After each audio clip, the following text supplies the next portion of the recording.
Assalamualaikum warahmatullahi wabarakatuh. Kali ini kita akan mengenal sedikit tentang teori 5 unsur. Berikut ini adalah diagram Huxing.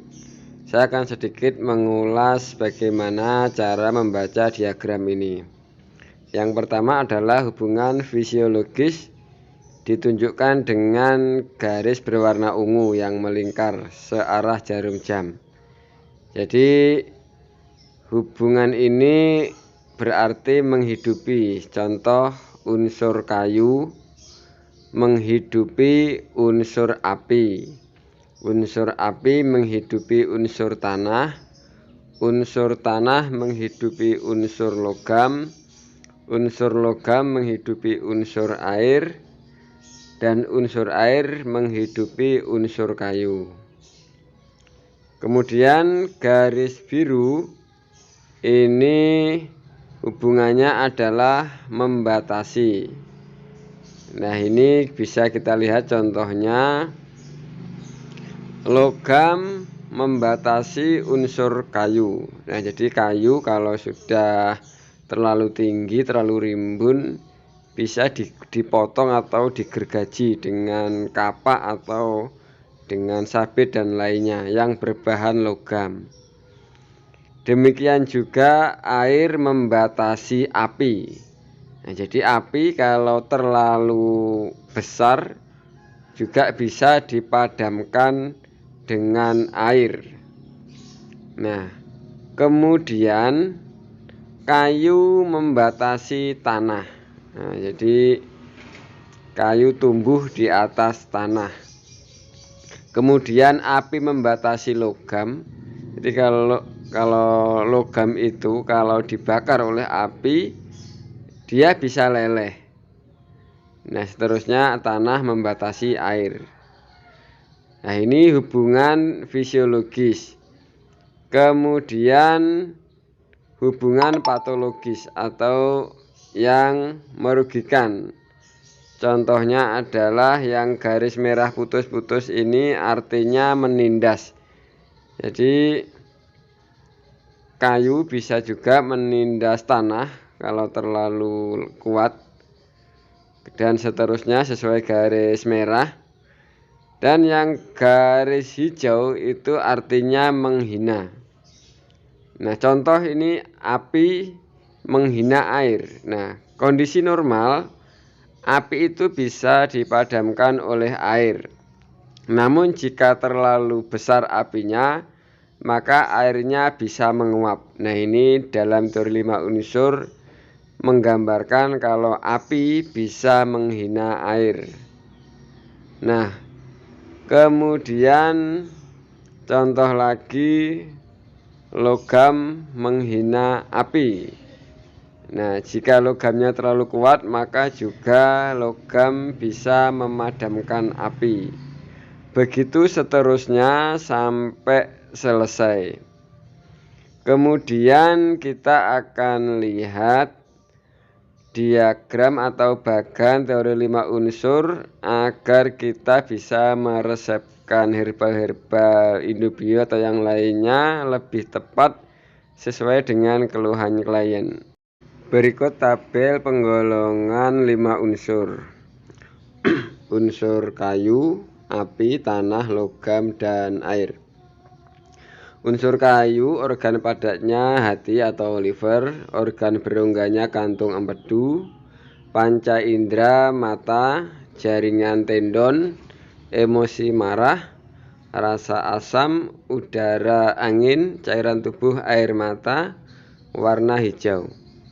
Nah, jadi kalau orang sakit pada matanya atau orang yang lemes karena tendonnya tidak kuat, orang yang mudah marah, suka yang asam, mudah masuk angin, atau sering mengeluarkan air mata, maka bisa diindikasikan kalau orang tersebut bermasalah dengan organ liver atau hati ataupun kantung empedunya. Nah, begitu cara membacanya. Jadi misalkan orang sakit mata, maka herbal yang perlu disarankan adalah imun dan gasper, seperti itu. Kemudian unsur api, organ padatnya jantung, organ berunggahnya usus kecil. Panca indera lidah, jaringan pembuluh darah, emosi gembira, rasa pahit, udara panas, cairan tubuh keringat, warna merah. Nah, jadi orang ketika dilihat lidahnya terlalu merah itu berarti masalah dengan jantung, atau sebaliknya terlalu pucat itu juga masalah dengan jantung. Biasanya sudah ada mulai gangguan di pembuluh darah, entah karena kolesterol, asam urat atau yang lainnya, bisa disinkronkan dengan diagnosa telapak tangan. Emosinya gembira.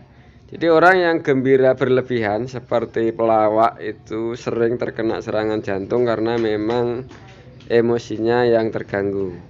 Suka rasa pahit, udara panas, cairan tubuh keringat. Nah, ini juga keringat kalau terlalu berlebih terindikasi juga jantungnya bermasalah, apalagi sampai telapak tangan berkeringat. Warna merah. Untuk masalah jantung bisa dengan herbal kardio, biofit atau sari buah, dan imun atau biotren.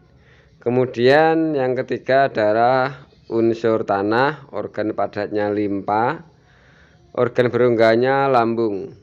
Nah, panca indera mulut, jaringan otot, emosi berpikir, rasa manis, udara lembab, cairan tubuh air ludah, warna kuning. Jadi orang yang bermasalah dengan limpa atau lambungnya biasanya bangun tidur juga akan terasa pahit atau keluar air liur berlebih. Nah, ini menandakan lambung atau limpanya bermasalah. Di otot juga terasa kurang nyaman, kaku atau terlalu lemes sehingga seperti kurang bertenaga juga. Biasanya menimpa orang yang terlalu banyak pikiran, stres ya. Terlalu suka manis juga, terus udara lembab. Nah, ini cairan tubuh air ludah biasanya berlebih kalau masalah lambung dan limpa tadi. Kemudian dilambangkan dengan warna kuning. Herbalnya adalah gastro dan imun atau biotren.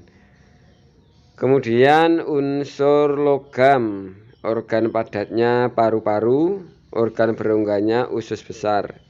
Panca indera hidung, jaringan kulit, bulu, emosi sedih, rasa pedas, udara kering, cairan tubuh ingus, warna putih. Nah, jadi kelainan atau kelemahan pada paru-paru bisa dilihat dari warna hidung yang memerah atau kulit yang pucat dan cenderung enggak bagus, jadi kulitnya seperti kusam seperti itu juga masalah paru-paru. Suka rasa pedas dan orang yang mudah bersedih. Cairan tubuh ingus. Nah, ini kalau ingusnya bening berarti paru-parunya terlalu dingin, tapi kalau menguning itu terlalu panas. Warna putih. Kemudian yang kelima adalah unsur air, organ padatnya ginjal, organ berunggahnya kantung kemih, panca indera telinga, jaringan tulang, emosi takut, rasa asin, udara dingin, cairan tubuh, kotoran telinga, warna hitam. Nah, orang yang memiliki masalah di ginjal atau kantung kemih biasanya akan terdeteksi dari telinga. Misal telinganya berdenging, nah itu menandakan kita kurang minum air putih, jadi ginjal sudah teriak minta minum. Tulang sering linu-linu, itu juga masalah ginjal. Terus rasa takut juga indikasi masalah ginjal. Jadi orang yang sering ketakutan itu indikasinya juga ginjalnya lemah. Kemudian Orang yang suka asin itu juga terindikasi masalah di ginjal. Padahal rasa asin itu garam kalau terlalu berlebihan kurang bagus untuk kesehatan ginjal. Dingin, dia mudah kedinginan, telinga mengeluarkan kotoran, kemudian dia suka warna hitam biasanya, digambarkan dengan warna hitam.